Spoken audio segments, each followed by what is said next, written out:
Hello, everyone, and welcome to the Purple Mountain live on Facebook or wherever you're watching us, also on YouTube.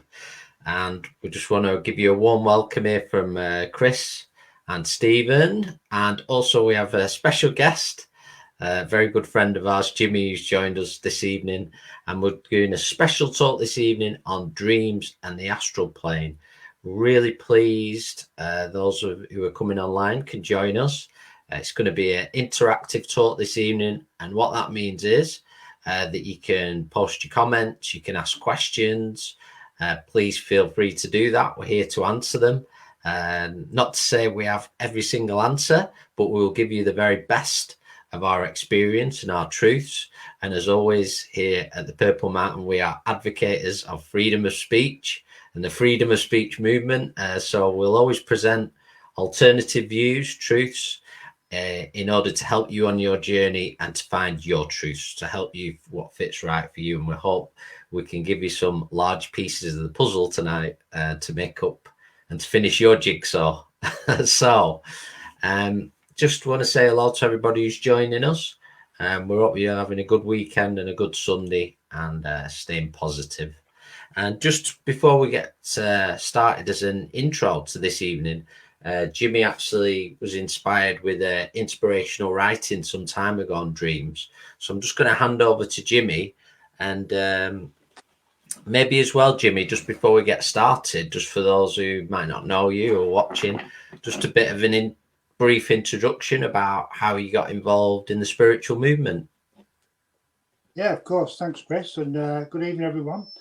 I got involved about 45 years ago, maybe. No, 40 years ago, I would say, 42. And I was one of those people that had no idea about spirit, no idea whatsoever. I got friendly with a lady at work who invited me to be a guest at what turned out to be a spiritual circle. And the spiritual circle was run by Anita Williams and her husband Roy. And all I can say is, after an evening there of meditation, etc., I just felt like I'd come home. And talking to Anita, who was a wonderful medium, who later a trance medium within the circle, it just enlivened me. My knowledge that we've all got within our spirit, my knowledge slowly started to come forward through her teachings, and then later on through the trance mediumship, where we got to meet and talk to some wonderful spirit warriors, that I would call spirit teachers, and it grew from there, and I just couldn't get enough. And later on, that circle went, and it's still going today, believe it or not. That circle went for about 40 odd years, and it culminated in my young friends joining, and their spiritual knowledge is known throughout the universe, I think, and it all stemmed, as mine did, from that simple home circle. And then, and from that circle, the Purple Mountain was born. And from humble beginnings, and that's a quick overview, but it was as simple as that. My head was turned, and I still to this day can't get enough of spiritual truths. We're all searching for the truth, every one of us searching for the truth. And I really hope and pray that you people find your truths. Wonderful. Excellent. So would you like to share your writing with us, Jimmy? That'd be great. Yes, certainly. This was a writing that was inspired by spirit. Actually, I worked with a spirit friend called Joe Pye, who used to inspire me to read the dreams. And the lady that inspired it is his partner, Silver Fox. So, and it's simply called Dreams. Dream a dream, don't let it go. It's more important than you may know. A message there from friends above, a helping hand from those you love. Your dream is more than crazy thoughts. It's wisdom and knowledge that you have been taught. It may show you some guidance, a pathway that's new, to follow your feelings in all that you do. In sleep, you walk the astral planes. Your spirit this knowledge it seeks to gain. The beauty seen beyond compare, the memory of your journey there. You try so hard some sense to make, when comes the time you must awake. The head though cannot get it right, your strange adventures of the night. A spiritual experience it may be, which the physical cannot always see. The wonders of the spirit realms, your brain it completely overwhelms. That's all it is, don't let it frighten. The memory, the message is there to enlighten, to bring some comfort from those you love, to make you aware, perhaps a gentle shove. So keep your dream, don't let it go. Maybe tell it to those who know how to make sense and get it right, your strange adventures of the night. Like I said, that was inspired by a beautiful spirit called Silver Fox. Oh, many blessings for that, for those, for you sharing that with us, Jimmy, and for those in the spirit world that have inspired. So, as we said this evening, this is a special talk on dreams in the astral plane. Just want to welcome everyone to ask questions, and we'll do our very best. If you've got any questions, please share them. And the reason we've asked Jimmy this evening is because one of his, should we say, special parts of his knowledge is on dreams and the astral as well. And as he says, he's worked with a spirit called Joe Pye, who drew close to him, and they've done much wonderful work together in the areas of interpreting dreams, and also not only that, but explaining what a dream is. So we hope to be able to give that clarity at the very least for everybody this evening. So what I'm going to do is I'm just going to come to you, Stephen, now, if that's okay. Yeah, of course. Because we don't like to see you quiet for far too long. I start to think you might be a painting or something. I can be very quiet sometimes. Yes, the people know you that are watching this, you know. So what I want to come to you, Stephen, first of all, I feel when we're talking about dreams and the astral, a lot of it does centre about what we do when we sleep, what happens in our sleep state. And the question I have for you, Stephen, first of all, if you don't mind, is what are we? If we are able to experience beyond this physical body, what are we in the simplest of forms?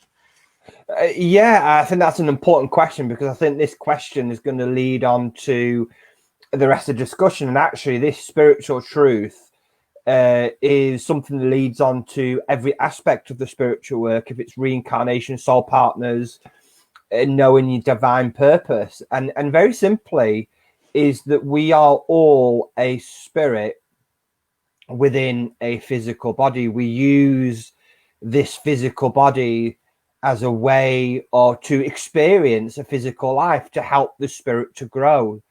So we'll talk about the consciousness which hosted within the soul, the spirit, whatever you want to call it. It's just another word.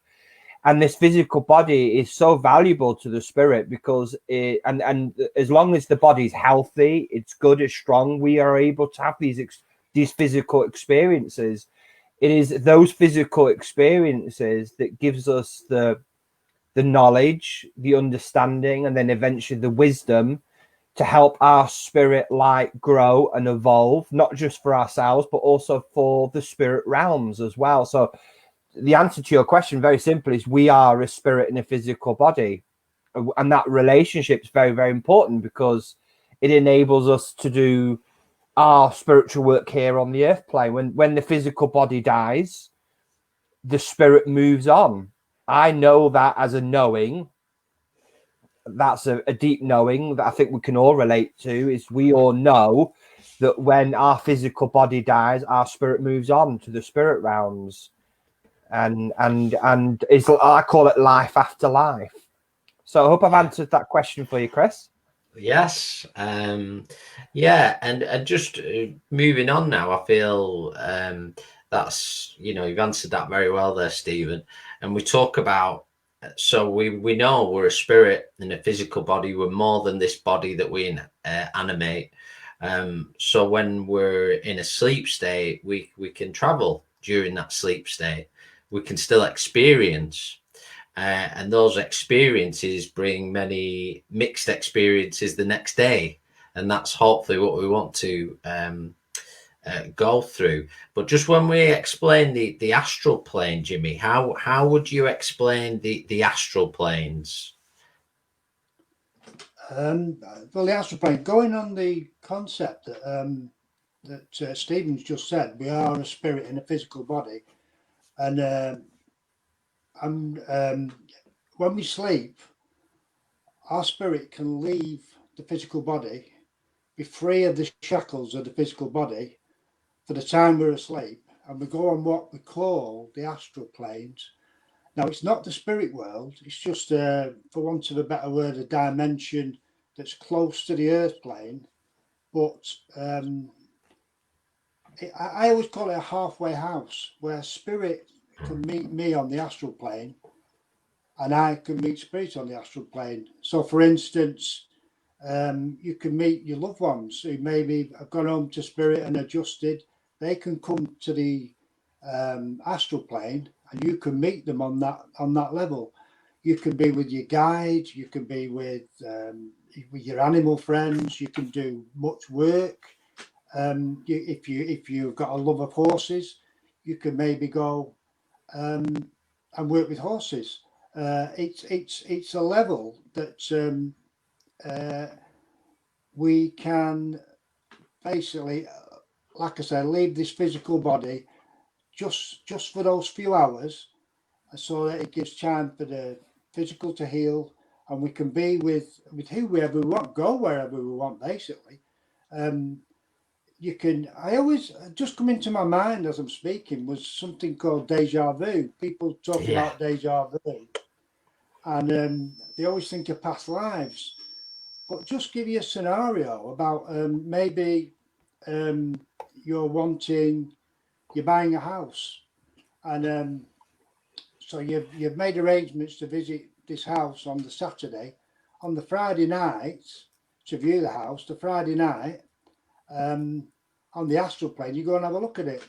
Let's have a shove. Of course you can. You can do what you want. And then the next day, the Saturday, physically you go and visit the house, and you walk through the front door. Mine a gutter, as my friend would say. I've been here before, and all it is, you've been on the astral plane, you visited that property, and your spirit was determined to remember that, and it did. And that's just a simple analogy, if you like, of the astral plane. But it's such a simple concept. Spirit in a physical body. When you sleep, the spirit leaves your physical body onto the astral plane, and you're free for that amount of time. Yeah, absolutely. And I just want to ask you a question here, Stephen, if I could. Yeah. Thanks for that, Jimmy, by the way. But put it really well, that nice and clear. But what would you say then, Stephen, is the difference between, for those watching, between a dream and if I've been on the astral plane? Well, we call it in Astral Memory, and anybody that's actually watching, there is a great difference, because once you, I say, return back to your physical body. So when you're in a dream state, when you're in a sleep state, your consciousness, it's just the way that we're trying to sort of describe it. Your consciousness goes to the astral plane, and you will do astral traveling, and like what Jimmy just said, you will go to different places, meet different people, meet loved ones, or maybe have a bit of a spiritual rest. I don't know. Depends on you, really. And ultimately, when you return back to your physical body, back to your physical vibration, your spirit, with all that you've just experienced the past couple of hours, have tried to condense everything into that physical brain.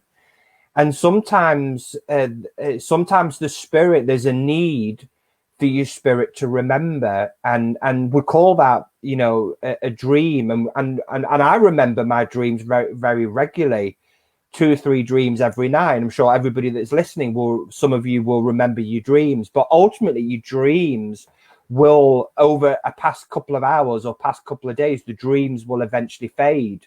It's very rare that I will remember all my dreams 20, 30 years ago.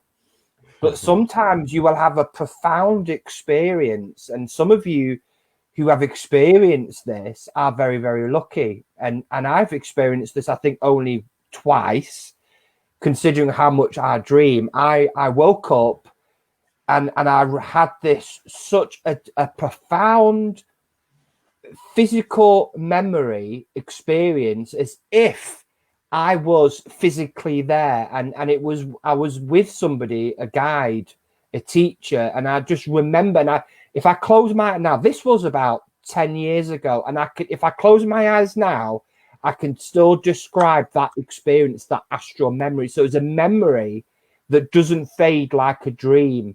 So an astral memory is something that you can remember 20, 30, 40 years ago. And it's so profound because the emotions that are attached to that experience. And I think you are allowed to remember that for a reason. If it's a lesson, if it is for a purpose, and it's really down to the individual to understand the reason why you are permitted to remember that. So remember, astral memory is not the same as a dream. An astral memory is that you remember as if we're having the conversation now. A dream, it can be very symbolic. The brain will try to understand that experience, and sometimes you need a dream interpreter to interpret that dream. But an astral memory, you don't, because you remember it as if we're having the conversation now. So I think I went around the houses a bit, but I got there. Thank you. Yeah, we've got a few questions piling up here, so I want to get to them next. But I just want to ask a question that just came into my mind to Jimmy. And the question is, we talked about this travel then on the astral. So why do you feel we dream? What is the purpose? What can a dream bring to us? Or why do we have them, do you feel? Yeah, it's good question. Yeah, a dream. I've always thought of it as a magical link to the spirit world. A dream, the difference between a dream and an astral memory, like Stephen's just brilliantly put it. When you dream, when you come back into your physical, your physical brain can't explain it, but a dream is a spiritual experience. So it could be a message from a loved one. It could be some guidance from your inspirers. It could be just an experience. But the actual dream is when the physical body's about to wake up. Your dream lasts for seconds. You for instance, you've been with your nana on the astral plane who's been passed away, and you come back into your physical body, and your brain, you're determined to remember that experience. That's what it comes down to. Your spirit wants to remember that experience. And so when you come back into your physical body, unfortunately, you've got a physical brain, and it's frantically trying to compute it, try and make sense of it. So instead of that wonderful experience with your nana, the one I'm going to talk about is this. It could be your dream that you've got a tooth missing, and that's just symbolic of the last thing you want to do is lose your tooth. Well, the last thing you wanted to do was lose your nana. So your brain can only think, what would really upset this person? what loss would really upset her in the physical, and it would be the loss of a tooth. So it simply comes down to that. It's basically a spiritual experience that your physical is trying to make sense of because you want to remember it. So it could be a message, it could be some guidance from your spirit guide. It could be one of a number of things.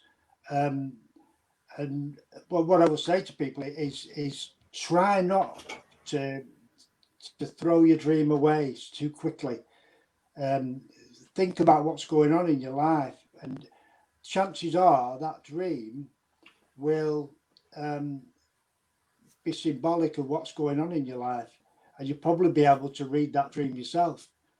So to answer the question simply, it's an experience on the astral that your spirit wants to remember when it comes back into the physical, but struggles. Your brain struggles. But like Stephen said, the astral memory is completely different. It's it remembers it as it was. Yeah. Does that make sense? Yeah, absolutely. Chris, And I think Chris, can I just ask you a question on that? Because I think it will link, because you were posing me and Jimmy a lot of questions there. Could I just make one point? I just wanted to Yeah, get in of on, course. because it's a conversation me and Jimmy had just before we started tonight. And I think it's important, as with everything, as in spiritual truths and messages, they're not always what we want to see as well.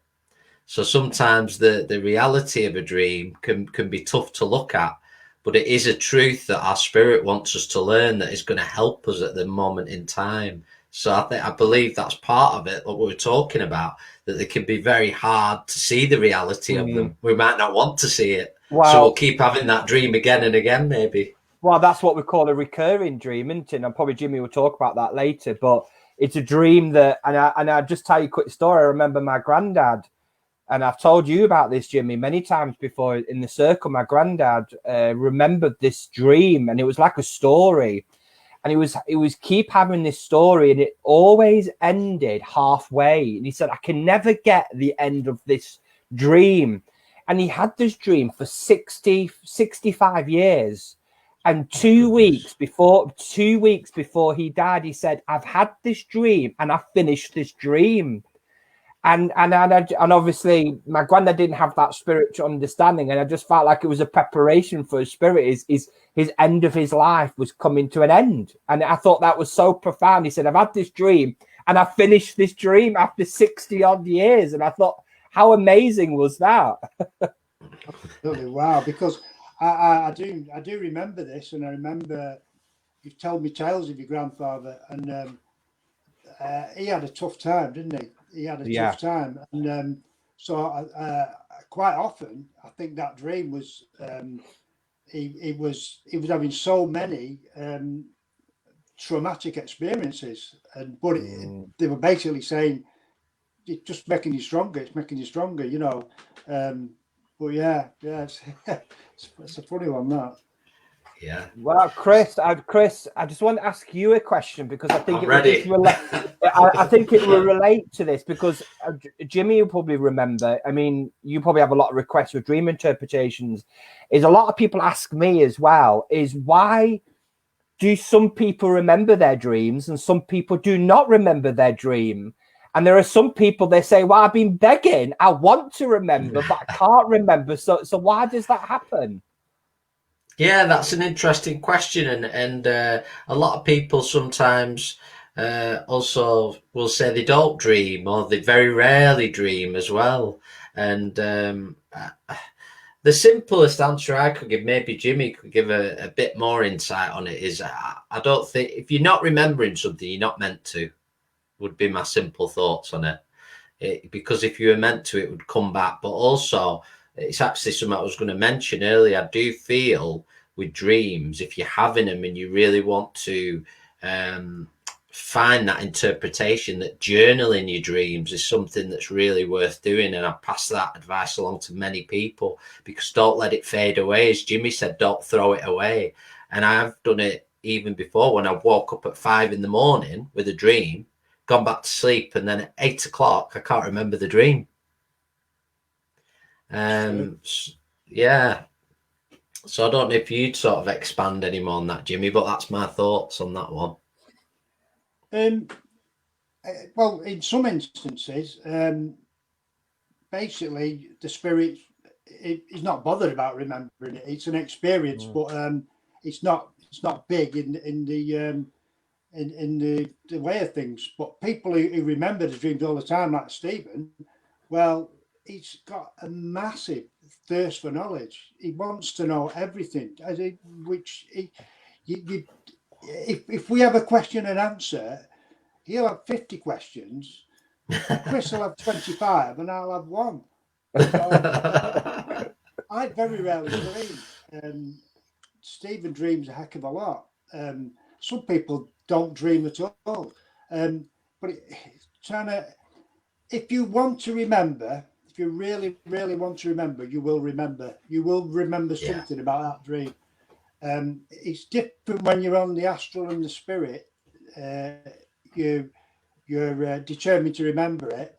But when it comes back in the physical, the physical thinking, well, it doesn't really matter really at all, Or sometimes you're not meant to remember, it's not time. But it's I don't think there's one specific answer to that, I think if anybody is meant to remember that dream, they will remember it. That experience, they will remember. That's what I would say. I mean, I'm quite similar in the sense of I don't dream all the time, but I'll go through spates of time, maybe a week or 2 weeks, where I'm constantly dreaming. Since we've been in this current situation we are in the world, I must have dreamt more than I have in years all the time. And I know, interestingly enough, I actually caught on the radio, and it was during the first lockdown, that they actually had a phone in on dreams, because that many people were talking about the dreaming like unbelievable, like they've never done before. And that's interesting in itself. Well, collectively, we're all connecting on the astral, and I just want to interject there as well. It's interesting, and I don't mean this in a disrespectful way. It doesn't really matter if you remember dreams or not, because your spirit will remember within. And it's like with something that you're going through in your life, and you get an advisement in the spirit on the astral plane. I do apologize. So you're seeking that advisement on the astral. And when you come back, you might not remember that advisement, but the advisement's within your spirit, and the advisement will come out in that situation or that problem without subconsciously. So it's in your subconscious. So dreams are important if you're having the dream, because you're remembering them. But don't, because a lot of people that I do readings for, sometimes get so frustrated with themselves sometimes. I need to remember. And like you said, your spirit remembers. Not everybody might dream, but everybody does go to the astral plane. Everybody does do astral traveling. Yeah. So absolutely. That's important, that and you are lucky. I'm very lucky that I can remember my dreams, and some people don't remember them, but that advisement, that guidance, that experience is within your subconscious, isn't it? It must be. Absolutely. I would think so. I think that's a fair point to make, and definitely one worth making. I just want to move on now I want to do a few of the comments and questions, if that's okay, because I don't want to lose track. Because I know we could really get going on this subject. Massive.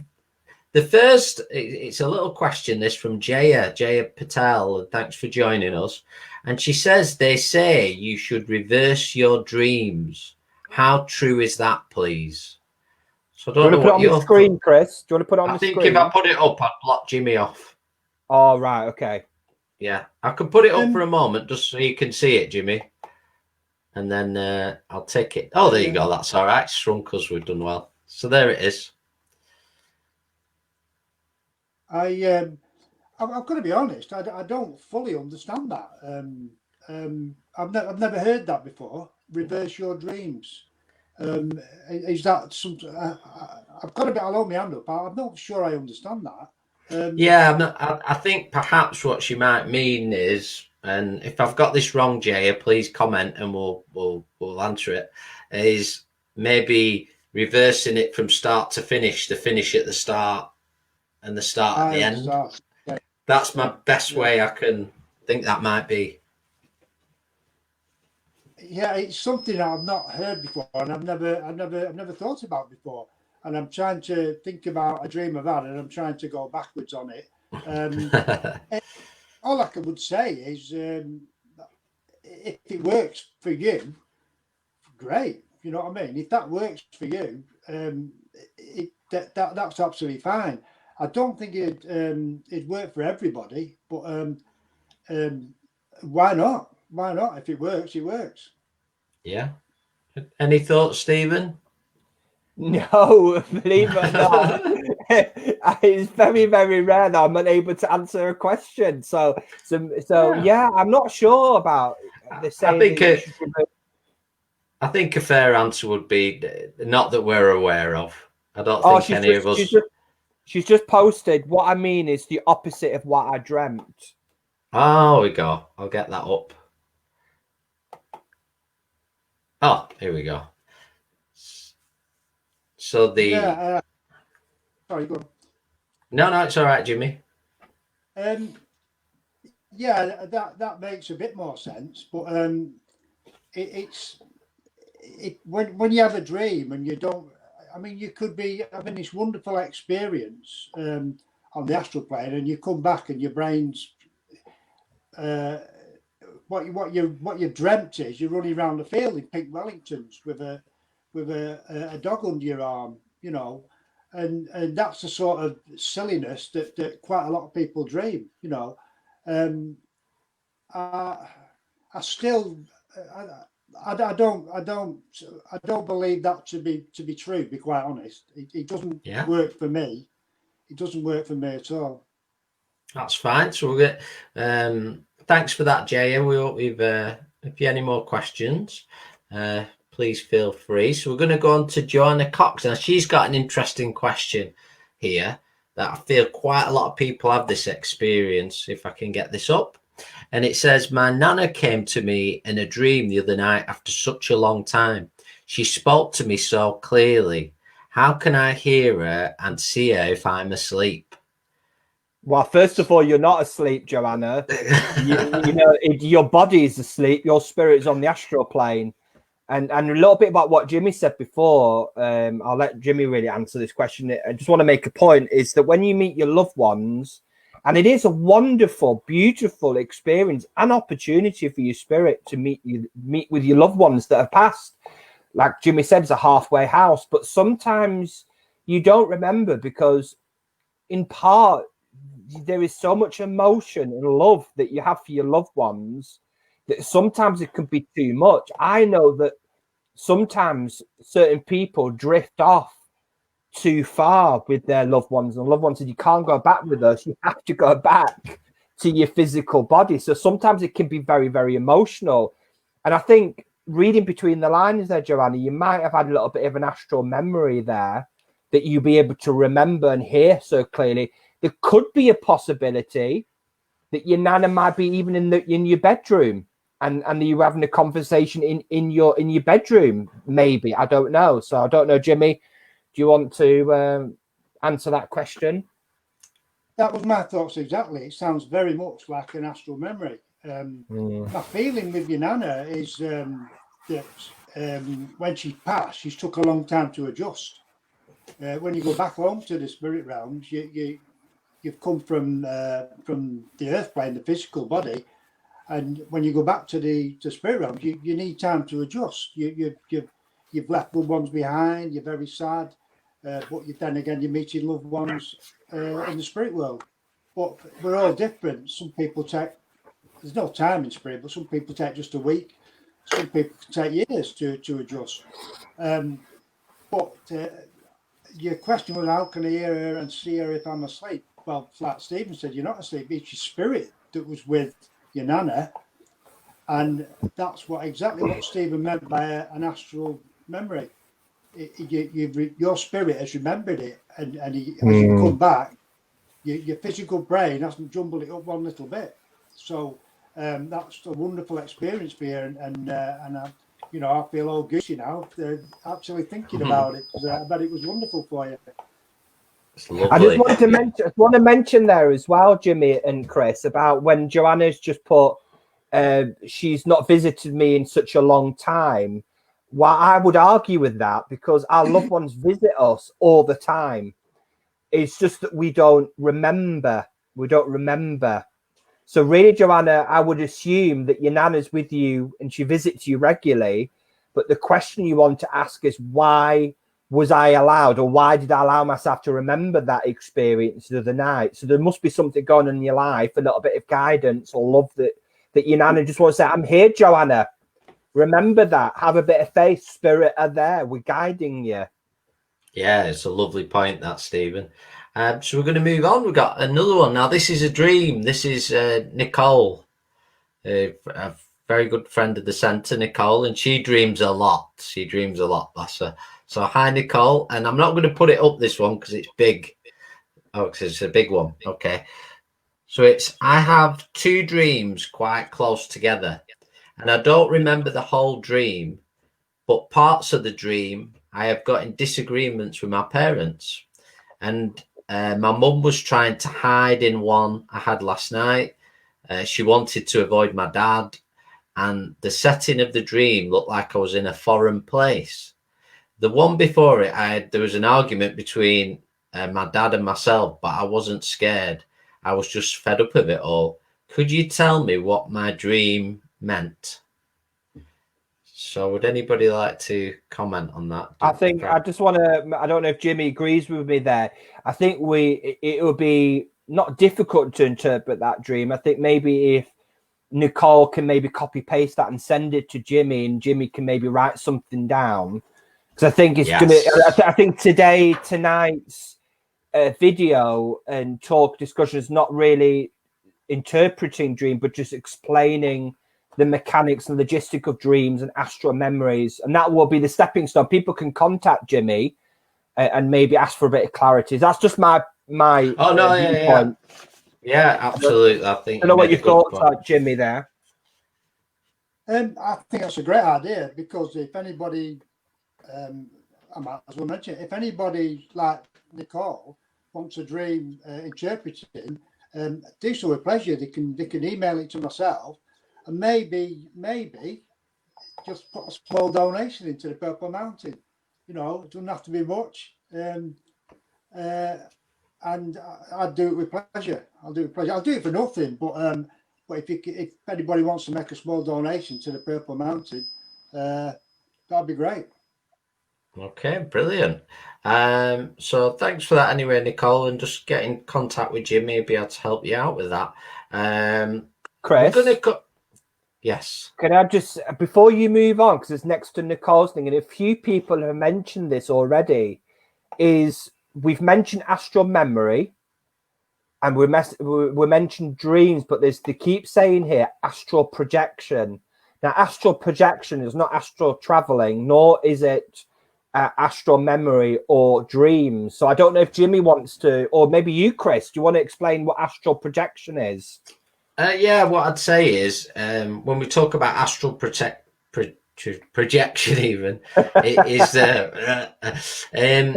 it isn't what we're talking about this evening, and I don't mean that in a disrespectful sense. Astral projection is something that could be done on this level, where we're consciously going somewhere within our spirit. It has been known to occur within circles, so where you're actually almost consciously traveling somewhere in the physical here. That's my understanding of it, and there are certainly a lot of theories. We could do an entire video on it. It's a very, very different thing, and there's a certain amount of controversy in it as well, as in terms of the safety. Well, it's unnatural. I would say, I don't know, Jimmy can mention it as well. It's a very unnatural, and it can be, and I don't mean to frighten anybody, it can be a very dangerous thing to do, astral projection. It's like projecting, look at the word projecting your spirit, because you've got no physical protection. Now, when you sleep, that's a very natural process. Going to sleep, you've got your umbilical cord that attaches your physical body to your spirit, and you're traveling. You're not doing that in astral projecting. There is not that protection. So, Jimmy, do you want to interject there? Do you want to mention anything about astral projection?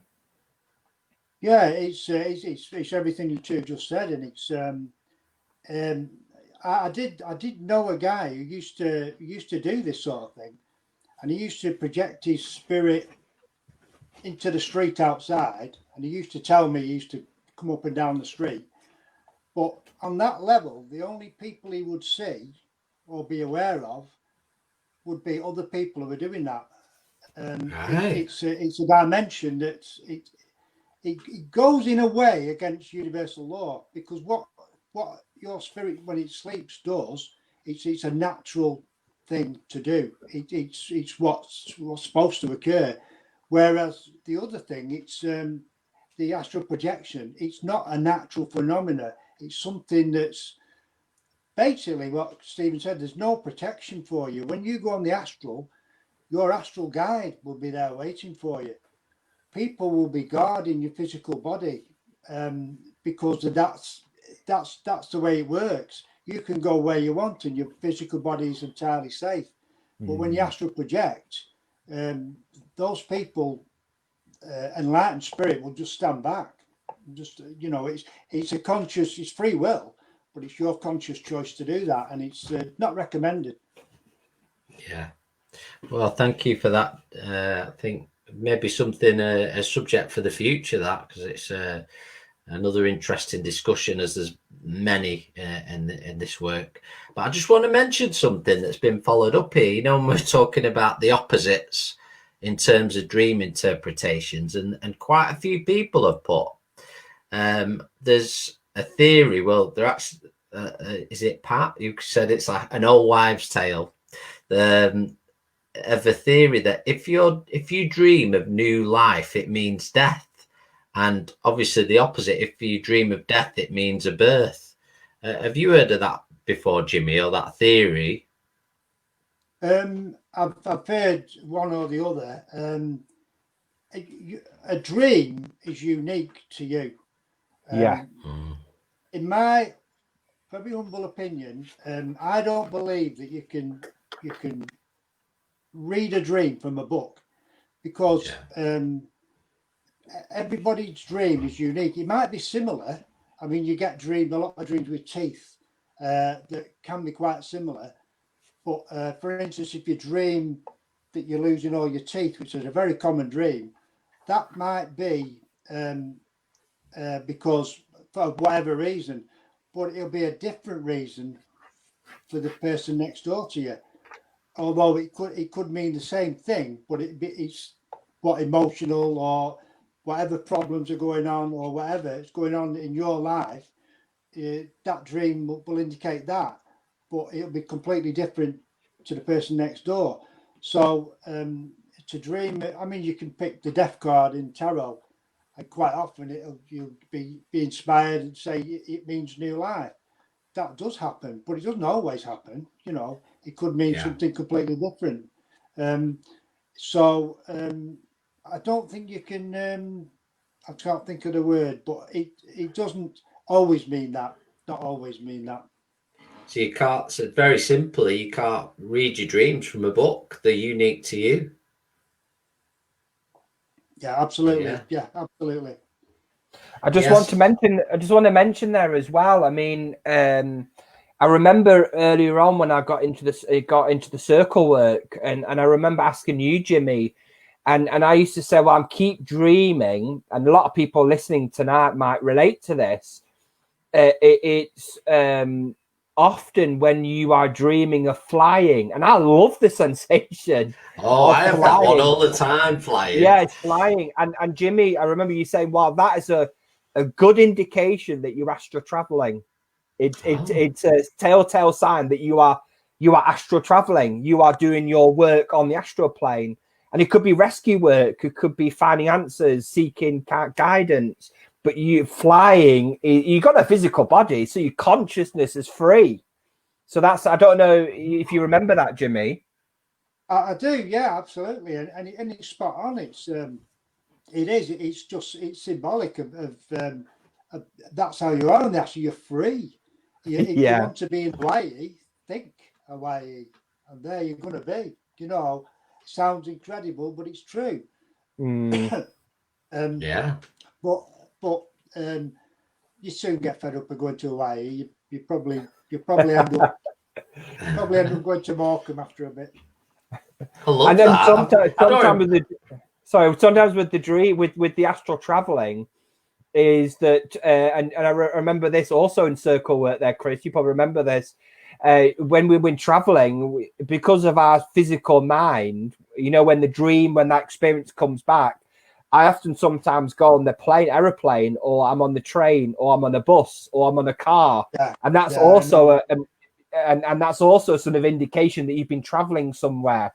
So it's just again your brain trying to compute, trying to understand this dimension on a three-dimensional way.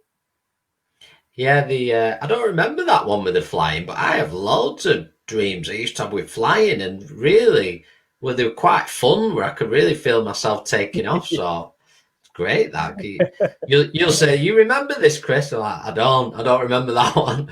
But yeah, it's great to hear that back again. We're going to move on to another question now. This one, if I can get it up on the screen. Yeah, it's from Sarah. And she asks, when you wake up and remember that you have visited somewhere and you can name the place and remember vividly, would this be a dream or an astral travel? Probably both. So, yeah, so Jimmy, your thoughts on that? Well, if you remember it vividly, I mean, you just go back to what Stephen described an astral memory. What you've done, you've visited somewhere, you can name it, you can remember vividly. That's your astral memory, not an astral travel, because you're astral traveling. You're astral as soon as you leave your physical body when you sleep, you're going on the astral. So you're astral traveling. But what that's indicative of is an astral memory, and some very lucky people tonight. So about a third one that I've never had one. Yeah, it's. I think. So go on then. Sorry, No, Chris. your thoughts, Stephen. I was going to hand over to you. Yeah, I just think as well there could be possibility, because I sense this as well sometimes, Sarah, and we can all relate to this. Is when we meet people and you bump into people you've never met before physically, and there's something about them that you remember. You have this, I know you, and I say it all the time, I know you from somewhere, but I don't know. And yes, it can be a past life, but also possibly it could be that you've met up on the astral plane. Though you've never woke up and you woke up in the morning, you're thinking, oh, I've met this person with his ginger hair and glasses and freckles, and her name was Sarah McGee. You don't remember that, but your subconscious does. It's in your spirit. And it's the same with places and names and people. Though you might not wake up and remember those experiences, it is within your spirit. So when you are walking and living your everyday life and you bump into people, or you go to this particular place you've never been before, and you can describe where this picture is and where the carpet is and who this person is, because it's in your spirit, it's in your subconscious mind. So there's not always a need, I don't think, to remember them in the dreams, because your subconscious mind, your spirit remembers everything, doesn't it? Your spirit does. Absolutely. Yeah, so we hope that's answered that for you, Sarah. And we've got another question coming in fast. This is from Maria. Glad you could join us. And it says, what's that called when they've taken hold of my hand and I felt a whoosh and I'm flying over rooftops to an area? A little bit similar to what you mentioned, Stephen, this really, but either Stephen or Jimmy. Jimmy can answer that one. Yeah. Yeah, I think it's exactly what this seems to be following this, doesn't it? When you were talking about the flying, it could be what's come to my mind actually is when you leave your physical body and your spirit leaves your physical body, you do have an astral guide. We all have an astral guide, and for some reason your astral guide just came into my mind then, and maybe that's who took your hand, and you just got the back end of it, and basically off you go, and you know, it's just it might be that your astral guide wants you to know him, wants you to remember him or her. Well, I said him, so it's got to be him. But your astral guide just came into my mind then when I read that.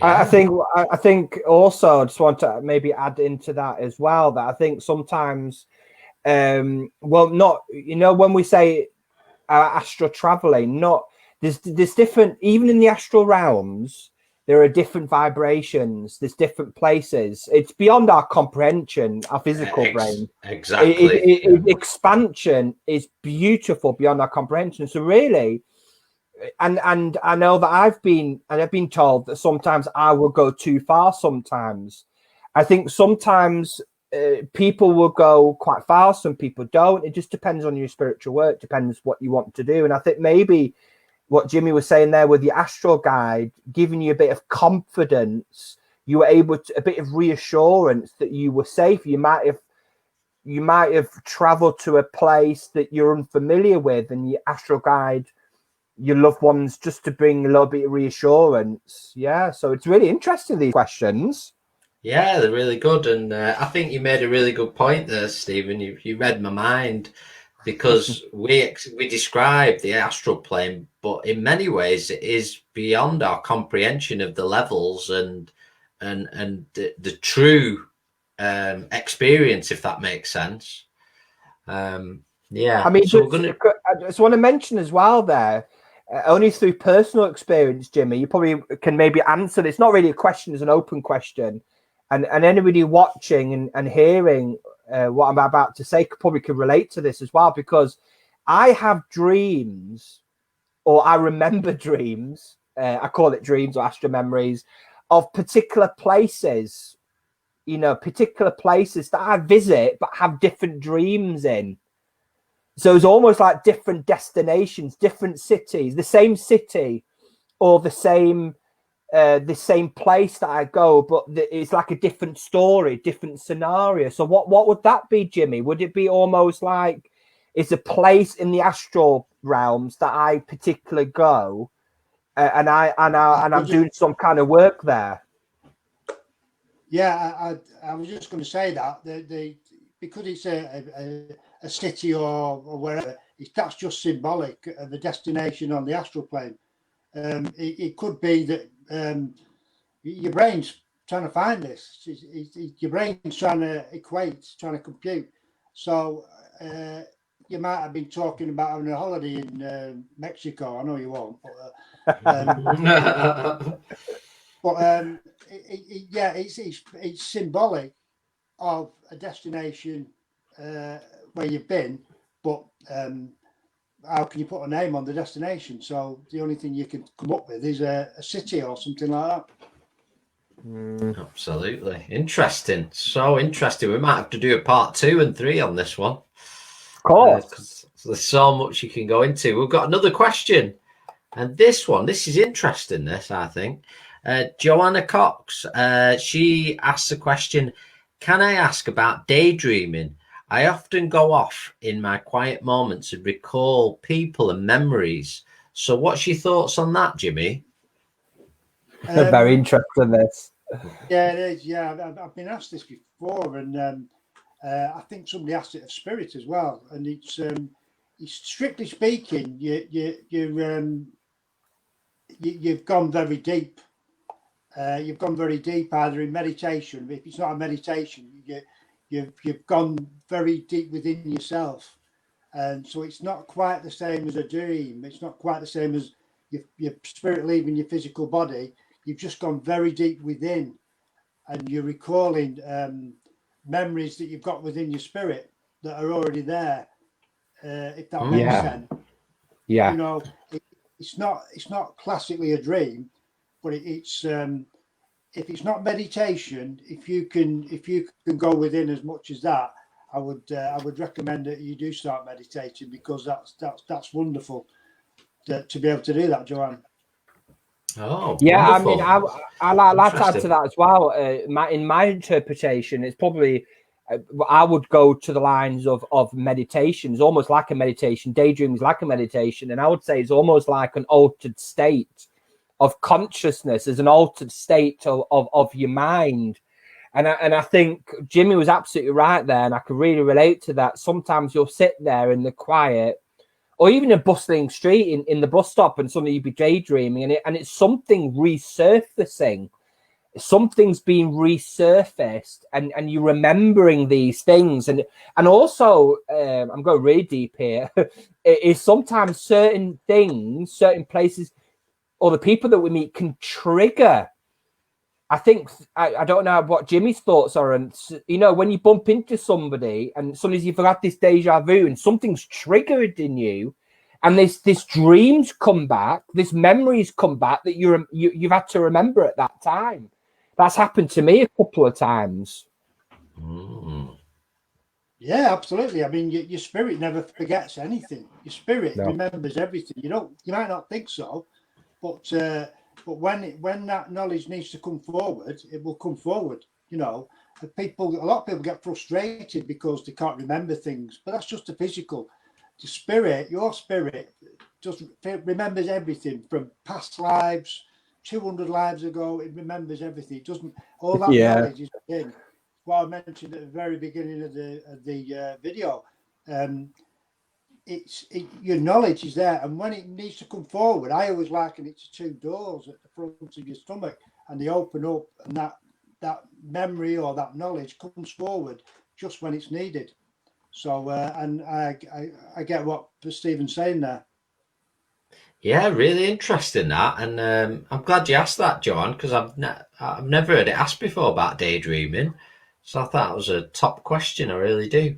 So we've got another one. There are lots of questions tonight. Do you want to take this one, Stephen? Do you want to ask this one? Yeah. Sorry. Do you think dreams is your subconscious or even spirit trying to help you with problems you are unable to work out in the conscious world? I think I don't mean this disrespect for you there, Morris. I think there's a bit of confusion there with your question. I think very simply, when you go in the mind, there is the conscious mind and the subconscious mind. Now, I'm conscious now because I'm talking to you. If our spirit was fully conscious, our physical brains wouldn't comprehend it. It would be an overload. So things have to be filtered. Is what Jimmy said earlier on. When you're sleeping, and when your spirit re-enters the physical body, the conscious mind, the brain has to filter that experience, and hence where the dreams are interpreted. So really, it doesn't really matter if you remember or don't remember, or trying to help you with problems, because it's within you. So all those experiences in your dream state are stored within your subconscious mind, and it will surface into your conscious mind when it needs to. Now, if you are strong enough, or if you're allowed, or if it's for a reason, when you return back to your physical body, as we explained earlier on, that you are able to remember vividly from word to word, hence an astral memory. So there's no need to wait for the subconscious mind. It's already in your conscious mind. I hope I sort of spoke about that a little bit simply. What's your thoughts, Jimmy, on that? Well, that question is typically a dream. It's exactly what your spirit is. You go on the astral plane, and you've got problems in your physical life, so you can go and get advice from the best. If you've got problems, I don't know, whatever they are, there's somebody there who's willing to sit down with you when you're on the astral plane and help you with that problem, so that when you come back, like Stephen said, even if you don't remember it as a dream, that solution will be within. But if it's needed now, if you've got an immediate need to solve this problem, and you've been given the advice, you may start having that dream, what they call a recurring dream, what Stephen mentioned earlier, so that the next night you'll have the same dream, and then 2 days later you'll have the same dream, and so that is where that dream, somebody is trying to give you that message and that inspiration and that guidance, and you're not quite grasping it, but you need to know now. So and when I talk about dreams and recurring dreams, you don't really always need a dream interpreter. You can, the best person to read a dream is yourself. Yeah. You know what's going on in your life. You know what problems you've got. So if you sit and think about them, and try and ask for guidance, as you just sit there and ask for guidance, maybe that guidance that you'll be given will come forward where you'll remember it. You will think, oh, I never thought of that. Or you might get an idea and you think, I wonder where that idea come from. It came from when he was on the astral plane and it's now come forward. So I just throw that in about a recurring dream, but that is typically what a dream is about, solving a problem. Can I It's just interesting. mention I just sorry, wanted Chris. to add something, there, because what Morris has said as well. Would it be fair to say that when we're in our things can confuse us and distortions in the physical, and our spirit is never confused. Our true consciousness sees things as total clarity. So do you think it'd be fair to say on the astral or in dream state that within ourselves it's a clarity that we're seeing, perhaps an obstacle, a loop, a behavior pattern that we're wanting to break in our lives, that we're finding it hard to do in the physical, so that dream will keep coming back, or we'll be having it in different ways, the same message, to try and awaken us out of that loop? Do you think that'd be a fair comment to make? Well, I'm sorry, because it was the same point I was going to make. What you've just said was exactly. So I know I'll let Jimmy.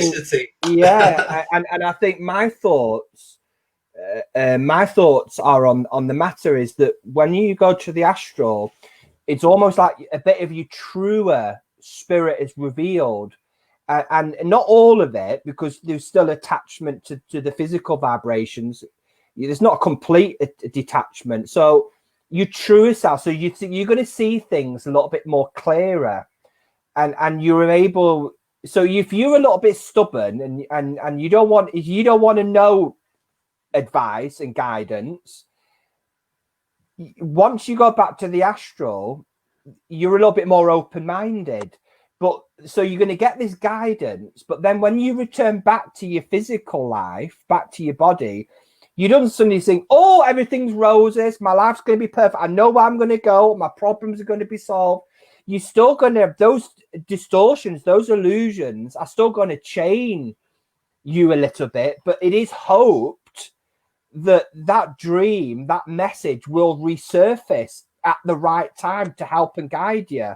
So there is different elements to it, isn't it? You know, just because you're dreaming and just because you remember an astral memory doesn't mean that you're going to abide by those guidelines and that message. Well, it's a little you're going to be as stubborn, aren't you? It's a little bit like, in many ways, it could be related to getting a message through a medium, through mental mediumship, or even through trance mediumship. And you can receive that message, but like with many things, it's what you do with that message after, how you incorporate it and integrate it into your life. And if it's profound, that you feel strong enough that you can make those changes. Yeah. That's interesting. That thing. Jimmy, do you want to add anything to that? No, I think that's been brilliant. And the only thing that came into my mind is meditation. If you struggle to cope with a dream and you can't work it out, meditate. Ask for help. Ask out loud. You know, meditate. Sit quiet for 10 minutes. Don't say you can't do it, because you can. Just sit there for 10 minutes and ask for help. Yeah, that's meditation is one of the best way of realigning it with our true self, and losing those physical thoughts that might be causing confusion. So yeah, really good. It's opened up a lot there, Maurice. So thanks for that question. We've got another one now. This is interesting, but we've not fully talked about yet, and it's from Jed. So thanks for joining us, Jed. And the question is, who would an astral guide be? So I'm going to come to Jimmy with this one first. Well, I'll start with your one true guide. You've got everybody in the world has got one true guide. That person who walks with you from the day you're born till the day you die, and probably walks with you while you're in spirit world as well. So an astral guide it'd be somebody who you would trust, who's taken on that task. And don't forget, if you're going to live for 70, 80, 90 years, and you're going to be sleeping every day, you're going to be on that. You're going to be needing an astral guide every night, basically, or I mean, if you sleep in the day as well. But I do believe that astral guides can change. Yeah.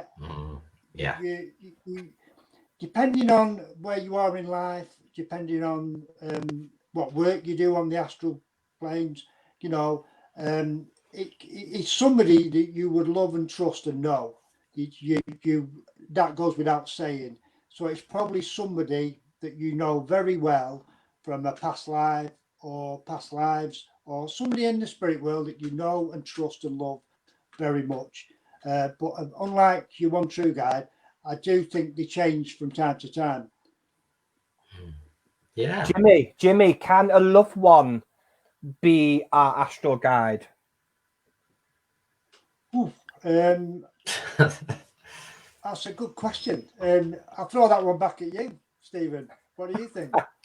Tennis. Yeah, and I think your loved ones that you've known in this life, yes, they can help and guide you with matters. Of course they can. But as an astral guide, no, in my opinion, no, because I think there's too much of a chance of you remembering them, and that it would just seriously disrupt your spiritual work on the astral plane. I feel cruel by saying it would be too much of a distraction to your spirit. It could be too emotional. Yeah, absolutely. I totally agree with you, because I was going to say the same thing, but I didn't bottle it. It's just that my thoughts exactly. Because they don't need to be an astral guide, because a loved one can be there when you leave your physical body. They don't need to be an astral guide, because they can. You want to be with them. You don't want to be them working for you, basically, because that's what your astral guide is. He's doing his spiritual work with you and for you, and until he moves on and somebody else takes his place or her place. It's interesting, really interesting. So we're going to move on. We've got another question here. The questions have been excellent tonight so far. See if I can get. This is an interesting one again. It's from Catherine, so thanks for joining us. And the question is, I had a vivid, colourful dream of meeting my husband who's passed, but I was with two friends who were still here in the living, I presume. Did they travel with me? And I'm going to come to Stephen with this one, first of all. Wow. Okay.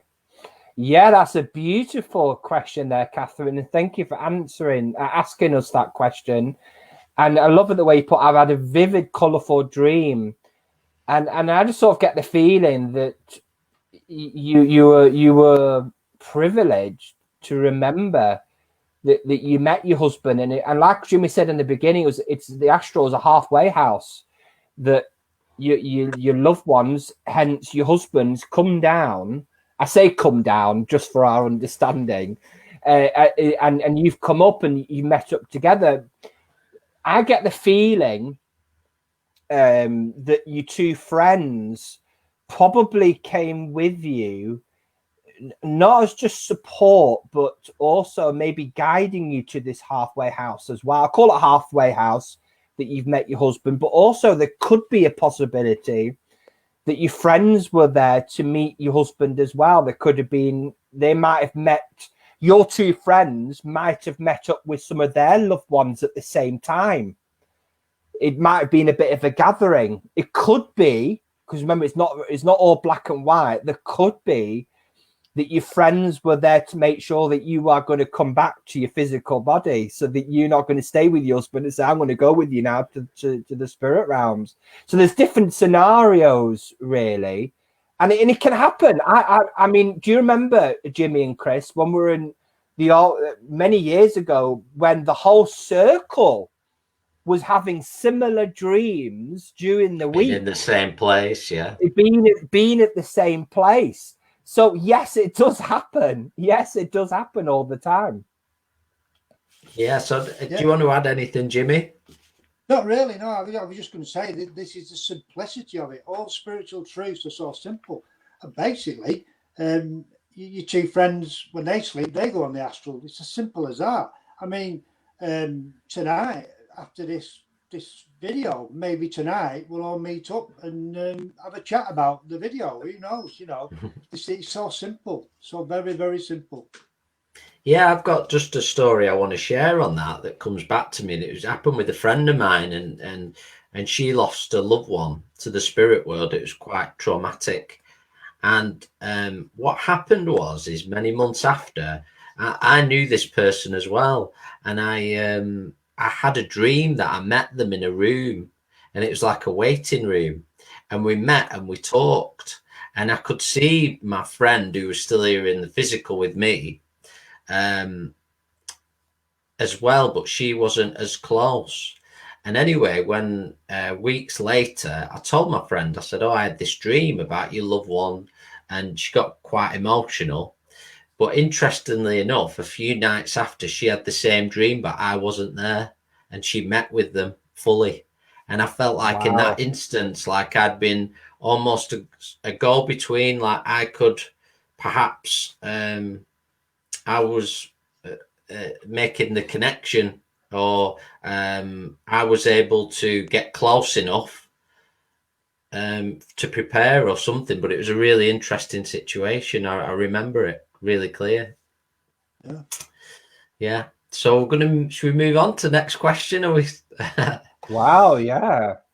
Yeah. So this is just because we've touched on guides. I feel there'd be a really good one to come to you with, Jimmy, and it's from Maria, and it's what's the difference between a guide and an angel, or is it one and the same? Yeah. Your guide, when we talk about a guide, we talk about a one true guide. People say, I've got a different guide, I've got this, that, and the other. But yeah, but you only have one true guide. It's a very simple concept. An angel, a lot of people love angels and they're into the angels. An angel basically is somebody who's possibly what we do. We live many lives, because every time we reincarnate back, we're trying to spiritually evolve, we're trying to progress. And my knowledge on angels is very, very small, but an angels, as I recall it, is somebody who does all their learning and all their progression in spirit. They don't come back. I think they've maybe been back once, so they've got an etheric body. But I'm struggling with this one, I've got to be honest, because do you think a little bit comes down to it's absolutely, I'm with you on what you said there, Jimmy, in terms of angels, but do you think a little bit sometimes comes down to terminology? We would say one true guide, but some people might say guardian angel and give a different terminology to the same thing. Yeah, absolutely. When you look at it that way, guardian angel, yeah, and I agree with you there. But I've always been wary of discussing angels, because some people are very, very protective of. They love their angels, don't they? Yeah. But I think you've got it in a nutshell there. Guardian angel, guide, could be one and the same thing. It's just a terminology. Yeah, I think you're spot on there. It's a little bit like when people, and I hope I've got this right, Maria, is when we say to us doorkeepers, and some people may say gatekeepers. It's just different terminology to express the same thing sometimes, yeah. What do you think, Stephen? Yeah, I mean, again, you know, we were saying these are truths. We're not trying to say, you know, your guide's not your angel. If you believe in angels, then that belief holds true to you. But I know that there are angels in the spirit realm. But really, to your question, is there a difference between a guide and angel? Yes, there is a difference, but people do sometimes call their one true guide an angel. But that's how you can interpret that. That's fine to you, yeah. Brilliant. Now, we've got the next question from Sean. This is another cracking question. It's going to take us in another direction, this altogether. Okay, so Sean's asking, I've heard about rescue work in dreams and that I've done this before. So what does it mean to do rescue work? So Jimmy, do you want to open us up with this one? Yeah, rescue work. Wonderful, wonderful work. A lot of us do it. I'm just reading the questions as I'm talking. What does it mean to do rescue work? Yeah, rescue work. Basically, when a person dies, goes home to spirit, some people die, physically die quite peacefully, and they make the transition into the spirit world quite easily. The loved one's there. One of the universal laws is that when your spirit leaves your physical body for this last time, a loved one will be there. Somebody will instantly recognize in the light, hold the hand out for you, and then you take that step, take the hand, and you're back home in the spirit world. But some people go home to spirit quite traumatically. It could be, to us, might not seem traumatic, but to them it's very traumatic for whatever reason. There's many scenarios for that, and they don't take that hand. You know, they don't want to believe that they're dead. That I'm not dead. I don't believe that I'm dead. So they don't take that hand. So then they can just be wandering around on a vibration. It's not quite back in the spirit realms. So when you're on the astral planes, you can do that sort of work by, if it's maybe a loved one, it might be just somebody you've heard about, somebody your guide puts you on to, and you can go and sit and have a chat, have a cup of tea with them, and say, listen, you have died, and I think it's time that you went back home to spirit, and then all this pain will go. So you can then walk with them, point them in the right direction, say, look, there's your mum there, see that light? Your mum's in that light. Go and check her hand. Can you not feel the love off her? That can't fill you. You can't feel that love. So maybe you can just do enough to guide that person to the light, where you can take a hand of a loved one, and you can do that in your sleep. We can all do it. There's lots of rescue where you can do it on this level as well. But to answer your question, Shah, that's how rescue work. You could do it with animals. You might be rescuing animals. A lot of animals go home very traumatized, and you can guide that animal, you know, back home to the spirit world. Oh, So yeah, that's. I think you put it really well there. Have you got any comments, Stephen, you'd like to add?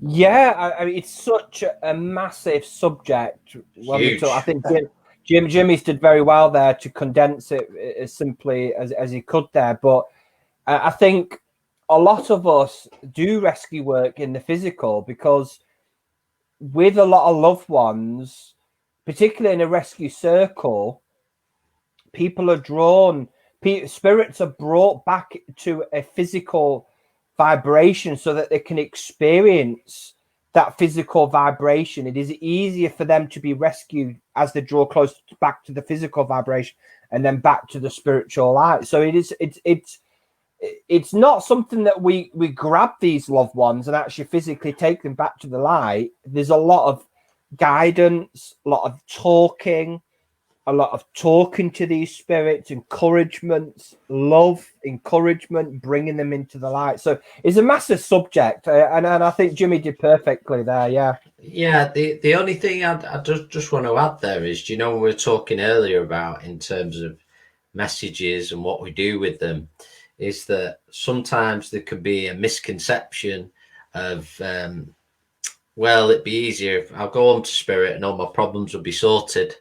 And our obstacles that we're facing, that we've come back to experience and learn in this life, when we go back to the spirit world, we will be faced with those same obstacles.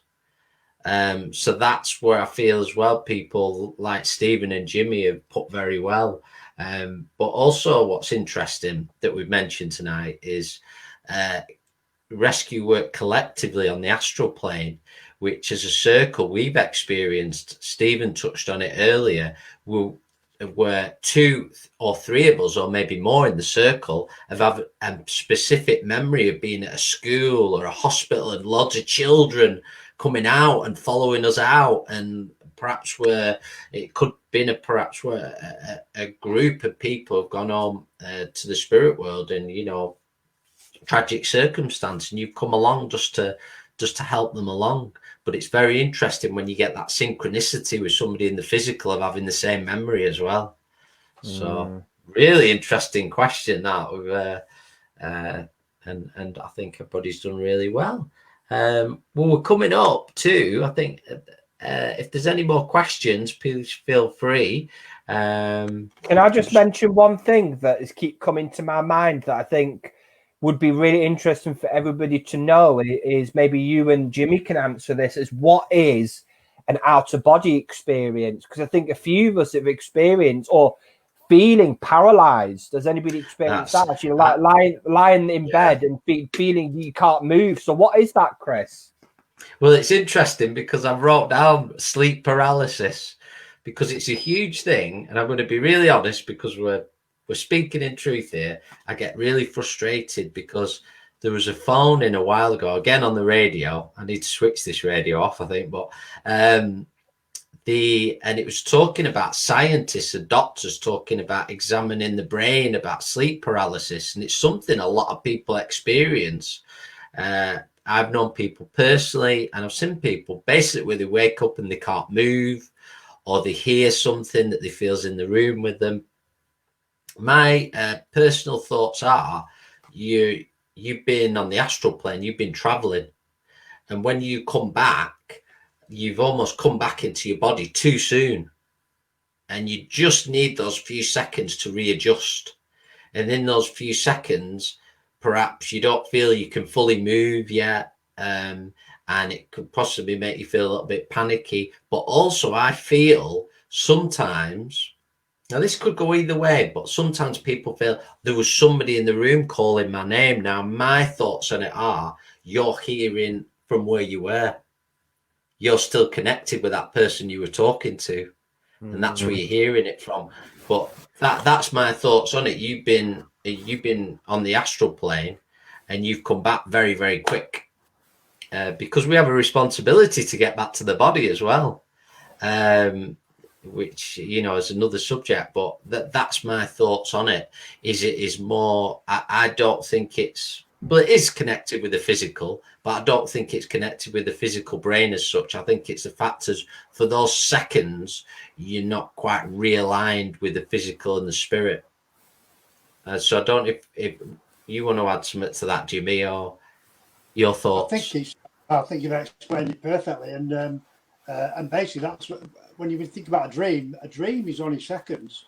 So if you've gone into your physical as you should, gently and adjusted, and it's those few seconds while you're shuffling about in your body trying to get adjusted, that you have your dream.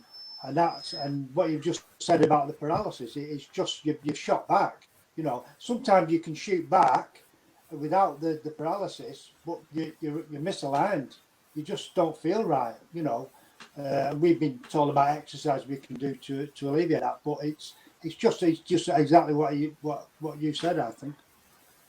Yeah, that's and it's a big subject. I know Nicole's just said when I have sleep paralysis, I'm awake, but I cannot open my eyes, and that's exactly what we're saying. It could be quite unsettling, but I feel once you understand what it is, it will calm you.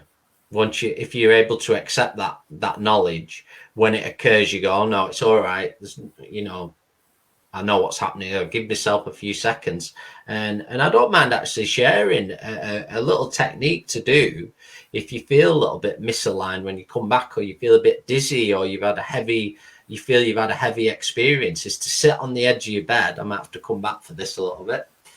You can sit on the edge of your bed.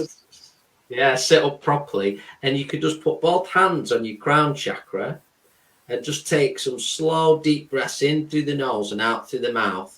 And you can do that maybe 5 to 10 minutes, and that will greatly help just realign you back up and settle yourself down. So that's a really good technique to do. Anything you want to add there, Stephen, on that? No, I think you both explained it perfectly. I've experienced it once, and it was a very, like a lady called Pat. She said it was very frightening. It can be a very frightening experience. It was a very frightening experience. It's basically you come back, you're coming back too quick, bang, and your spirit and your physical body, and you're not fully aligned yet. And it can take a few minutes, a few seconds, or even 10 minutes before you're fully aligned. But now that you've all gained that knowledge, if it does happen, just breathe through it. You try to use the breath if you can. Yeah, so we've got another interesting question here. Now, this has happened to me a few times, and it's from Morris, and it says, "What are your thoughts on false awakenings when you wake up but you haven't, and then you wake up again?"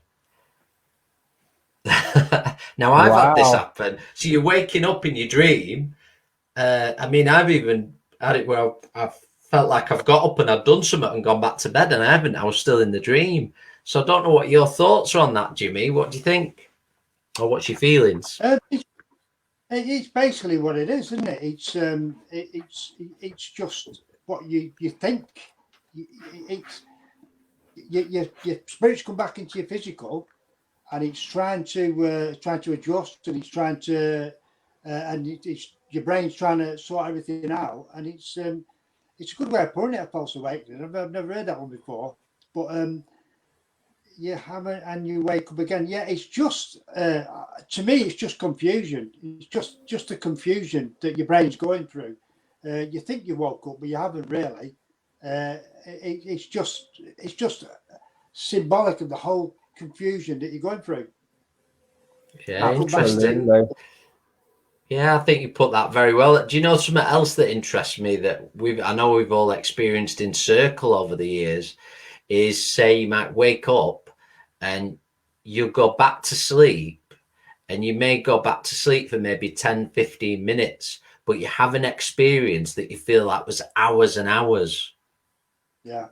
It was hours and hours. It was hours and hours. Because there's no time, is there, in spirit? So, but yeah, that's another one. I think that's just about all our questions. But thank you, everybody, for your questions. It certainly sparked a lot of interesting conversations. I don't know if do you want to add anything, Jimmy, just before we finish up? It's just been. All I want to say is it's been lovely. It's one of them. You could talk all night. You just want to stay here all night. But I just want to thank you two guys for inviting me on, and I've so enjoyed it. And let's do it again sometime. Yeah. Absolutely, yeah. Well, we've enjoyed you being part of it. Really grateful for that. And Stephen, anything you want to finish up with? I think our aim in tonight's video, which was not only interesting, it's another field of spirituality, and I think dream interpretation is so many times overlooked and understated, and I would love to do another one, because I really get the sense of feeling that the astral is another brilliant opportunity for you to connect with your guides, your loved ones, and it's another way of proving survival of after physical death. life after life. It's another form of proof of proving spirit that I think is not talked about enough. Yeah, I remember saying at the very beginning, it's your magical link with the spirit world. You bringing back your own message. You know, you can go see a medium and they'll give you a message, but your dream is your own message. You're bringing back your own message. And I just want to say, we mentioned earlier about dream interpretations. If anybody's got a dream that's troubling them and they want it interpreted, by all means, get in touch with me. And like I said earlier, you don't have to, but maybe make a small donation to the Purple Mountain, and I'll do a reading for you. I'll email it back, and hopefully you'll get something out of it. Yeah, if anybody wants Jimmy's details, you can private message us, and we'll pass them along. And as I said, all donations are welcome. We do have a GoFund page just to keep us going and such. Yeah, you can go ahead, Stephen. Yeah, sorry, I don't know why it's just come into my mind, just a thought, and I remember just on a personal experience, and it will relate to this explanation, is when I sometimes before bed, I'll lie in bed and I'll have this desire. I don't do it anymore, and you'll understand why. I'll have this desire, particularly those that don't dream.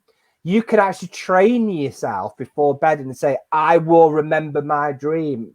It doesn't always happen, but if you are willing to do that, be careful what you ask for, because I've done it before. And I thought, oh my God, I won't be asking again. And I had some really beautiful experiences, but almost like my ego saying, you're not quite there yet, stay down here. So yeah, that's not just the dreams though, Stephen. You could apply that to all the spiritual work. Be careful what you ask for. Absolutely. But I think it's been a fascinating talk tonight, and I think it's obviously sparked a lot of interest, some really great questions. And I think one of the points that's been made is that sometimes we look into the spiritual movement, and many people come through the avenue of the mediumship, mental mediumship, and messaging. But there's so many other different facets to the work that we're doing all the time that we might not be aware of, on our dreams, astral travel, as we've said, rescue work, the daydreaming is in our meditations, and all these different wonderful facets that we can be experiencing in the here and now. So just a message out there for everybody, that's within you. Anybody that's watching, it really is. We're all part of it. Nobody's separate. You know what I would love to do next? I would love to do the dreams, but I would love to do a talk if everybody's interested in it. Soul partners. I think we've never talked about that, have we, in a discussion? I would love to do a talk on soul partners maybe next time. Yeah, that'd be excellent. Well, there's always lots of subjects. We'll be doing lots more live videos. So just want to thank Jimmy for joining us this evening, and all his knowledge that he's shared with us and experience. It's been really good to connect in this way. And we just want to send lots of love from us all at the Purple Mountain. We hope you're staying well, keeping positive, lots of love and strength. And yeah, we'll perhaps do look at videos on soul partners, and even what's been mentioned tonight, guides, one true guide. So that'll all be coming up. So watch this space and take care of yourselves, everyone. Bye bye. Good night. God bless. Goodbye.